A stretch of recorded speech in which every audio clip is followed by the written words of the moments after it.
Now, in a PK Raleigh exclusive, Raleigh's chief PowerPoint medical examiner, Sharon Dawson, is covering the breaking news on a plague sweeping the nation.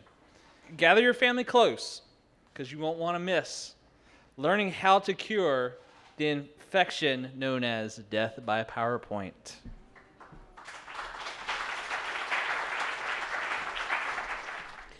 Death by PowerPoint. How many of you have been almost at the edge of death from a boring presentation? Yeah. You were gnawing off your arm to get out of a meeting. You had a paper cut so serious you had to leave the room. Don't let that happen to you. And I didn't really get a chance to practice today, and I apologize for that. Do not apologize at the start of your speech. If I'd have just said that, I would have lost every bit of credibility I came up here with. You would think I care more about my life than being here talking to all of you. Make sure people can see your slides. This one says cite. Verify your font color, your font size. If you have pictures, make sure people can see your pictures. If you're going to have a PowerPoint, prepare it in advance and double check it from a little distance away to make sure people can see it. Can you hear me in the back of the room? Sometimes your microphone cuts out. Sometimes you have to talk without a microphone, but they can still hear you just fine. You need to make sure if you have your microphone, that camera can hear you. If you lose this microphone, that entire audience can hear you. Take a damn shower. Before you come up and give a talk, this group right up front here would really appreciate if I do not smell. And if you bathe, don't bathe in cologne. That's going to offend the audience as well. So be clean before you come up to the stage. Don't go up and touch your audience. If I don't know these people, it would be really awkward if I come up and I touch them and I lean in on them. That could be really weird for some people, unless you work at a strip club or it's a bachelor auction, and then you're going to make a lot more money that way. So I recommend it then. Taste. Don't add stupid slides just to finish out a set.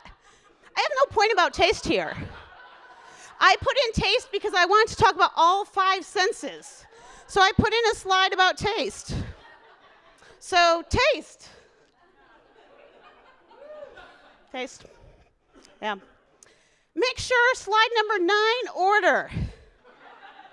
Make sure if you have numbered slides, the numbers actually match up. If you're counting off my first point, my second point, if you forget if you're on your third or your fourth, say next, my next point. What I'll also talk about, don't lose track of the order of your presentation. Do not use any of this clip art. Raise your right hand and repeat after me. I will not use any of this clip art. Come on. I will not use any of this clip art. Old, tired, trite. Unless you're using it ironically, then it's cool. That's the only time you're allowed to use that. Do not read the whole slide to the audience as if they're not able to read it themselves. Because when you're reading the whole slide to the audience as if they're not able to read it themselves, they think that you don't know what you're talking about. Maybe somebody else made your presentation, especially if you're waiting for the next slide because you don't know what the next slide says because it's not your presentation. Don't point with a banana. It's just rude. If you're going to have gestures, make them natural, make them flowing. Do not make them aggressive. Do not point with a banana at people. This is the biggest mistake you can make as a presenter. If you have bullet points, make sure there's enough for the slide and people can read it all, especially when you only have 20 seconds for a slide. Give people a chance to read all of those bullet points that you wedge in there. I'm not being paid by the word here. I'm not being paid at all. I do not need to have so many bullet points on this slide. It just looks like I'm kind of showing off. Don't stand in front of the projector. You're going to cause weird shadows, and plus you got this weird light in your eye, and it's really awkward unless you're doing shadow puppets. Or you're kind of doing like a thriller dance like they are on the slide. The thriller night. That's the only time you should stand in front of your PowerPoint.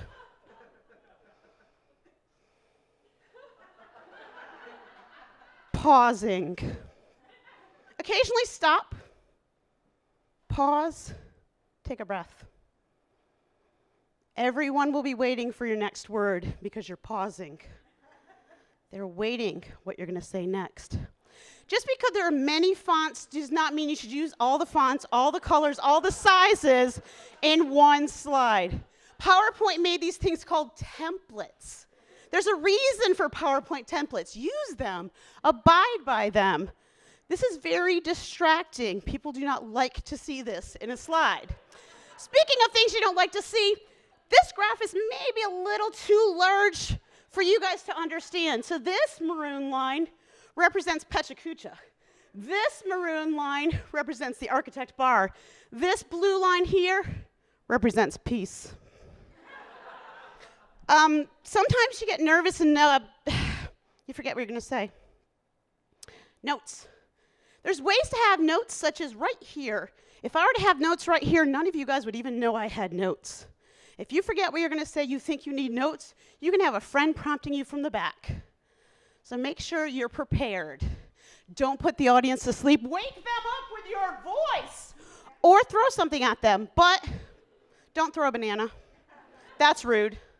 Do not throw bananas at your audience to wake them up. Wake them up naturally with your voice, with an engaging presentation they actually want to hear. How do you get to Carnegie Hall? Practice, practice, practice. How do you make a great PowerPoint presentation? Have beautiful images, such as this great picture of Carnegie Hall. You can get your images from places like Pixabay or Wikipedia. You want to make sure you always have quality, great images that help and enhance your presentation and don't distract from your look. The most important thing you have in a presentation is time. You want to make sure when you're talking, when you're timed, you represent that time. If you're being paid for an hour speech, do not speak for 30 minutes. If you're being told to talk for 6 minutes and 40 seconds, do not talk